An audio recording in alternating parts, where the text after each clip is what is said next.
हिमाचल प्रदेश में गर्मी ने 7 सालों का रिकॉर्ड तोड़ दिया है। गर्मी बढ़ने से जमीन में नमी नहीं होने के कारण जंगलों में आग लगने की संभावनाएं बढ़ जाती हैं। इस वर्ष अपने शुरुआती दौर से कहर बरपा रही गर्मी ने वन विभाग की चिंताएं भी बढ़ा दी हैं। जहां विभाग ने जंगलों को आग से बचाने के लिए एहतियातन तौर पर 15 दिन पूर्व ही 1 अप्रैल से फायर सीजन की घोषणा प्रदेश में कर दी है। वहीं वन विभाग ने फायर सीजन में फील्ड स्टाफ की छुट्टियां भी रद्द कर दी हैं। प्रदेश की जनता से अपील है कि वन जो है वो वन विभाग के नहीं हैं, उनके हैं। ये बात अगर समझ में आ गई, इस बात से सभी लोग मुंतसिर हो गए तो हमारा आधा काम हो जाता है। वन विभाग अपनी कोशिश कर रहा है, लेकिन लोगों के सहयोग के बिना कुछ भी संभव नहीं है। बहुत ही ज़रूरी चीज़ है कि ऐसा लोगों का मानना है कि मैं अगर अपनी घासनी में आग लगा दूंगा या तो मेरा अच्छी जो है वो घास पैदा होगा। इस बात को लेके वन विभाग कई वर्षों से प्रयासरत है कि लोगों को समझा पाए कि अपनी घासनी, क्योंकि अक्सर अपनी घासनी में लगी हुई आग सरकारी जंगल में पहुंच जाती है और फिर आपकी घासनी में तो छोटी होती है और वो बुझाई जा सकती है, काबू कर लेते हैं।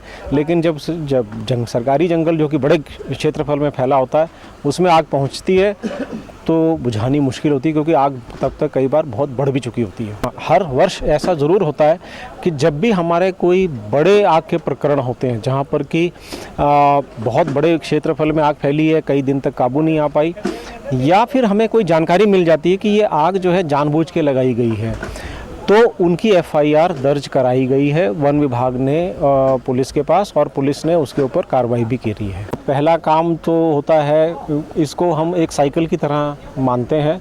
कुछ कार्य होते हैं जो होते हैं आग लगने के कारणों को कम करने के लिए, ठीक, जिसमें कि जो हमारी फायर लाइन है उसको मेंटेन करना का काम, कंट्रोल्ड बर्निंग करी जाती है माह जनवरी के महीने में, ताकि जो पुरानी चील की पत्तियां हैं वो ख़त्म हो जाए, तो एक तरह से जो स्रोत है आग लगने का वो ख़त्म हो जाता है।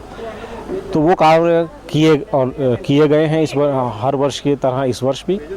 फायर सीज़न पहले डिक्लेयर करना पड़ा है, और फायर जब लगती है या फायर सीज़न जब शुरू हो जाता है तो कुछ प्रोएक्टिव काम सरकार करती है, वन विभाग करता है, जिसमें कि फायर वॉचर्स की नियुक्ति करना, रैपिड रिस्पांस टीम का गठन करना, उनको एक्टिवेट करना, और ये सब कार्य कर लिए गए हैं। इस वर्ष ग्रीष्म ऋतु समय से पहले ही आ गई और पिछले कई वर्षों का तापमान का रिकॉर्ड जो है वो टूट रहा है।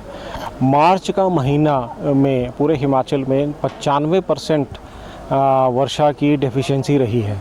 नमी नहीं है मिट्टी में, तो बहुत जो खरपतवार है वो सूख गई है, घास सूख गया है, और चील की पत्तियां भी कुछ पुरानी पड़ी हुई हैं, कुछ और नई भी गिर रही, मतलब जो हर साल बदलती हैं वो गिरेंगी और गिर रही हैं, तो आग लगने का ख़तरा बहुत बढ़ गया है। आग लगने की रिपोर्ट भी आ रही है, तो वनों को आग से बचाना जो है वन विभाग की प्राथमिकता रही है हमेशा से, और इसीलिए वन विभाग के कर्मचारियों को छुट्टी पे ना जाने की सलाह दी गई है। उनकी छुट्टियां जो हैं वो अभी फ़िलहाल जब तक बारिश का सीज़न है तब तक मान्य नहीं होंगी। लाहौल में भी, वैली में भी टेम्परेचर बहुत ज़्यादा बढ़ गया, तापमान बहुत ज़्यादा बढ़ गया, तो ये तो नेचुरल प्राकृतिक कारण है इसके पीछे, और वन विभाग को लिए थोड़ी मुश्किलें तो बढ़ी ही हैं। उज्जवल हिमाचल के लिए मंडी से उमेश भारद्वाज। बुडामल ज्वेलर्स पालमपुर, भरोसा उम्र भर का।